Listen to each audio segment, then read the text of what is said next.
Greetings. I just wanted to make a quick video today. I had something I came across and I thought this would make a good subject, that maybe I might be able to solicit some video responses on the subject. So I have to confess first, this is not unusual for me, but here it is, nearly Thanksgiving, the middle of November, and I just now got around to reading my Witch's Datebook. I don't know if you're familiar with this. This is Helen's Witch's Datebook. This is 2015, this year. It's published every year, and I buy it every year. There's a calendar that goes with it. Sometimes I buy that, but I don't have that one right now. But I do buy this Datebook every year. I not only buy it every year, I keep it. I don't really write in it. I tried to write in it in the beginning, but I really didn't. But it's really a nice book. I guess it's a hobby. A habit that I have, that I want to get it all the time. I'm not sure, because it has a lot of information that I really don't use. If you're not familiar with it,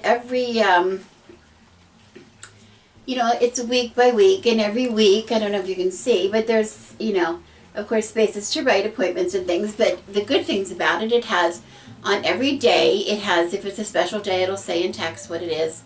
It'll have the phases of the moon, or have, the planets, where the planets are.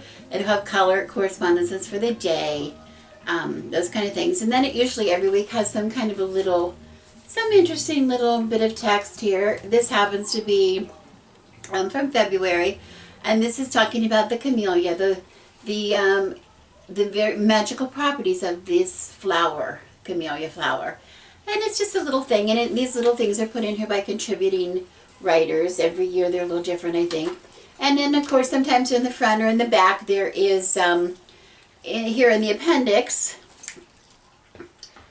it has some different kind of correspondences. In the back, it has daily magical influences. For instance, the planet that rules each day of the week. For instance, today is, Tuesday, ruled by Mars, having to do with passion, courage, aggression, protection. Those are the keywords for today. Color correspondences, again, for Tuesday, red, white, black, gray, maroon, scarlet. I see on here. I am a couple days early with my green. Anyway, tells a little bit of the moon, the phases of the moon, and of course, how the moon is going through this zodiac, and the different energies it happens. It's just a very, very basic little bit of information on some astrology, in case you're interested in that. It also has, in the back here, it has the eclipses that are happening, in the full moons, and where the planets are in retrograde at what point in the year, and the moon, of course, dates. So this was really a lot of information. That's really wonderful information. The reason I'm bringing this up today is I just got the book out, and this is sort of typically what I do. I don't know what's the matter with me, but I do this. I've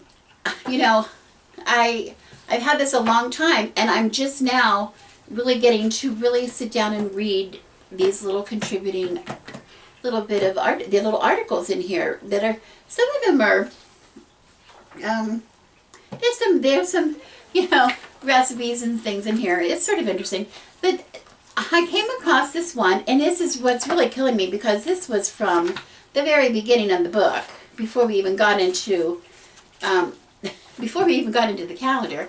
But there's an article in here written by a woman named Sybil Fogg, which is that a cool name or what, on the subject of automatic writing. Okay? And I got to the page and went automatic writing, and I have to say, she's talking about using automatic writing as a form of divination. Okay? And what she means by her term, automatic writing, is when a medium, someone who self-proclaimed medium, would sit and hold a pen or pencil in their hand, and then they would, or put their fingers on the keyboard, and then they would just allow their subconscious, or an otherworldly messenger, is what she calls it, to take control and to write. And we see this in movies all the time. I don't mean to make light of it, but we do see it in movies where there'll be a medium or a psychic, and she's just writing like crazy, all this stuff, right? Now, I have to admit, now even though this has been done for centuries, throughout history, by many, many, many reputable people, and it is not really far removed from things like, there's the Ouija that we use now, the scrying, casting the runes, or even from tarot reading. It's not so far removed from that. I have to admit, though, I did have a little bit of skepticism on this. This is my last remaining bit of maybe a prejudice left over from when I was in a different path, perhaps, or when I was a child, at least, because of so much room for fraud in this area. There are so many people who claim to be psychics and who claim to be mediums, and I know that, I'm pleased, I think I'm going to get, I hope you don't get mad, but I really do believe that there are people that really do have that gift. But you have to admit, there are so many people who have just used that as a way to, trick people and to get money where they are not deserving. So this is, up until now, I have to say, I have not really thought about it really, but in my lifetime, this is the one area that I'm a little bit skeptical. Now, remember, I'm a very, very firm believer in tarot. I read tarot. I've read it all my life. So who am I to say that, this is not just as authentic and true as tarot? But I was skeptic. I admit, I was a little skeptic. Okay? And I just started, it's a very short article she wrote in here, but I just started, all of a sudden today, I remembered, it just struck a chord with me, and I remembered about 15 or 20 years ago, I don't know how many, I think my daughter was a teenager at the time, so whatever, she gave me a gift of a book called The Artist's Way by Julia Cameron, and I have it here. Some of you might know this book. It's from the 90s. I think the early 90s is when it was published. And she calls it, she has a subtitle called A Spiritual Path to Higher Creativity. And my daughter gave this to me because she fell in love with the book. And it's not just a book to read. It's an actual exercise. It's a program, really, a 12-week, I think it's 12 weeks, program that you actually are supposed to go through. And you're given tasks, to do. And it is supposed to enable people to reclaim their creativity, it is her theory that, everybody is born creative. Everybody is, we all know children are very creative. And her theory is that, the creativity is taken from children. And we all have had those experiences, haven't we? Forced to color in between the lines, or the sky has to be blue. We do this to children all the time. Or telling them it has to be perfect, worrying that it's not perfect. And so what happens to us as we get older, we worry that things, we cripple ourselves and stifle our creativity because we do have lost that permission to just go ahead and be free, creatively free, which is really what you have to be. You must be free in order to really create. So she had this program in here. I don't want to go to a big thing. If you haven't read it, though, I say get this book, find the book, read it. It's fantastic. But the one thing she has in here that she had you do every day during the course of the program, and she really recommended that you follow it. I did not keep it up afterwards. I don't know when I abandoned it, but it's called something called Morning Pages. And the Morning Pages is just what it is. Every morning upon rising, before you get out of bed, really. Well, of course, some of us will get out of bed and use the restroom, and then we will get back in bed. Of course, for me, I get out, use the restroom, brush my teeth, and get back in bed. Actually, to be honest, I got out of bed, brushed my teeth, and I think I poured myself a cup of tea. Then I got back in bed. But it's supposed to be like the first thing in the morning.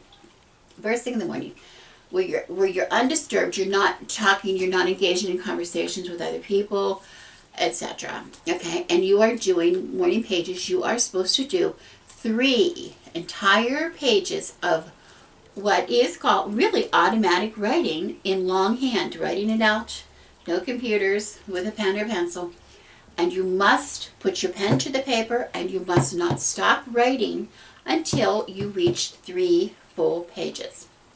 Well, it sounds really hard, and in the beginning you're like, what do I write about? It doesn't matter.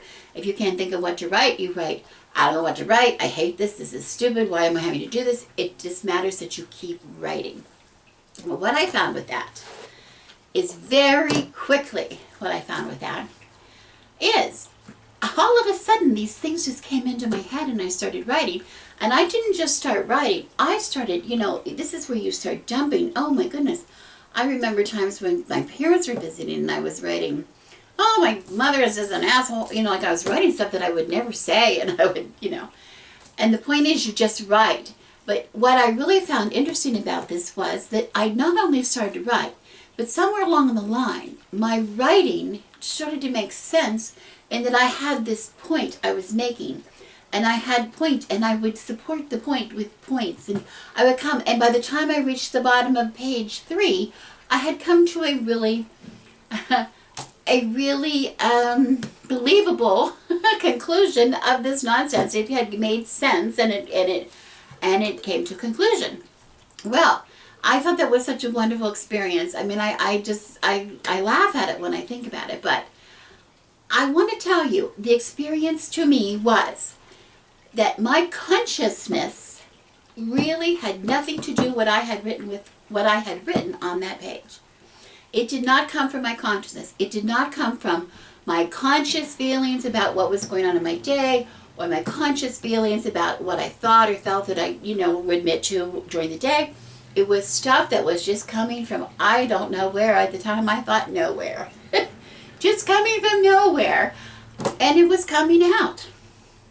But it was making a point. So is this the same thing? Is this the same thing that what Sybil Fogg is talking about in her article? I think it is. And it's a very interesting point that she makes to use this as divination. Yes, why not? Okay, so how does she suggest that we do that? Well, I have some notes here I want to be looking over. Forgive me, but I want to make sure, because I'm speaking for somebody else. This is not my idea, but someone else's. I want to give her credit and not misquote her. But the first thing that she says you must do is to have a working question. A working question. And what she means by that is it cannot be like a yes or no question like, will I ever find true love? It cannot be that. It has to be something that is meant to open this flow of communication between yourself and between whoever you are communicating with. Whether it is your subconscious or whether it is actual another spiritual entity. Okay? So you would say, rather, how can I draw loving energy towards me, right? You're looking for someone to tell you, something to tell you, to answer a question. Okay? Now, in order for this to work, she says you need to have the right, of course, surrounding. You can't just sit at your desk and do it in the middle of the morning while you're playing, doing Facebook and typing up a report.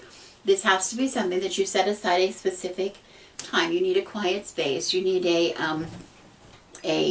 time when you can be non-interrupted. That makes sense, right? You need to set your atmosphere. Now, she says you don't really need to do a ritual, but she really likes to call the quarters, cast a circle, and draw down the goddess. That's her own recommendation. Other than that, comfort, pillows, whatever, candles is nice. Some kind of incense is really nice because that, we all know the properties of incense and how magical incense can be for all of us. She specifically recommends 3 kinds of incense. Number 1 is clove, because she says that will help to activate the dark corners of your memory. Number 2 is myrrh, to ease into a meditative state, and we all know. And frankincense, we all know about frankincense in churches, right? To unlock the spiritual place. Okay, so the spiritual plane. Okay, so she sets the stage for this, sets the time, usually at night when people are not around, and she can really be, in a quiet time. And she focuses in on her question, and she uses a candle. Rather than we did in the artist's way, 3 pages, that's very automatic. She takes one specific candle. In her case, she uses a yellow candle. She lights it. It's like the size of a spell candle. that, that would be able to burn down in one sitting. And she focuses, lights the candle, she focuses in on her question, and then she begins to write. And she does not stop writing. It is the same process as Miss Cameron here did in The Artist's Way. The same exact process. You do not stop writing. You do not edit your writing. You do not correct it. You don't worry about your handwriting. You don't even worry about if you can read it or not. Which is a hard, for somebody like me who has arthritis in my hands, I tell you, I really couldn't read half of my writing if I went back and tried to write it. And that's not what's important here, because you're going to remember, if you get a communication here as you're writing, you're going to know what it is you're saying. You're going to know it. Okay? It's not so important that you can go back and read it, because that's really not what the exercise is for. But that knowledge is going to come to you through the writing. It's the point to be understood here. Okay? So you write without stopping.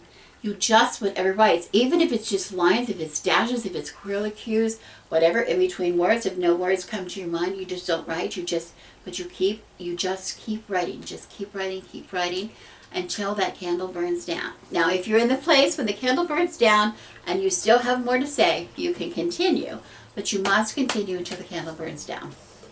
Well, I have to admit, I am so fascinated by that. The more I think about it, the more excited I get. Like, why would that not work?